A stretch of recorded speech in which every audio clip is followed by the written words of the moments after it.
చంపి తిని నా ఆకలి తీర్చుకుంటాను అడ్డులే అంటూ తొందర చేశాడు కుంభోధరుడు.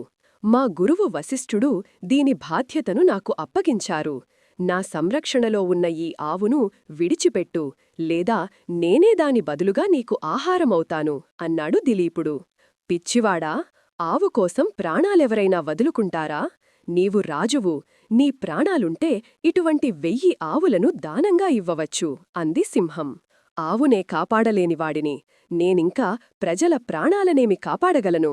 అందుకే నన్ను చంపి నీ ఆకలి తీర్చుకో అంటూ ప్రాధేయపడటంతో అంగీకరించింది సింహం. కళ్ళు మూసుకున్నాడు రాజు.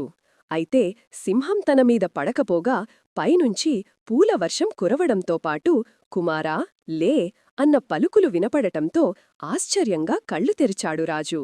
అక్కడ సింహం లేదు. రాజా, నీ ధర్మ తత్పరతకు మెచ్చాను. నా పాలు పిండి నీవు నీ భార్య ఇద్దరూ తాగండి, సత్సంతానం ప్రాప్తిస్తుంది అని చెప్పింది. దిలీప మహారాజు ఆ ఆవు పాలు పితికి తాను తాగి భార్యకు కూడా తాగించాడు. రాణి గర్భం ధరించి పండంటి బిడ్డను ప్రసవించింది. ఆ బిడ్డే రఘుమహారాజు, రాముడి తాతగారు. ఆయన పేరుమీదుగానే రఘువంశం ఏర్పడింది. రాముడు ఆయన నుండే ధర్మాన్ని పుణికిపుచ్చుకొని రఘురాముడయ్యాడు. ఈరోజు మనం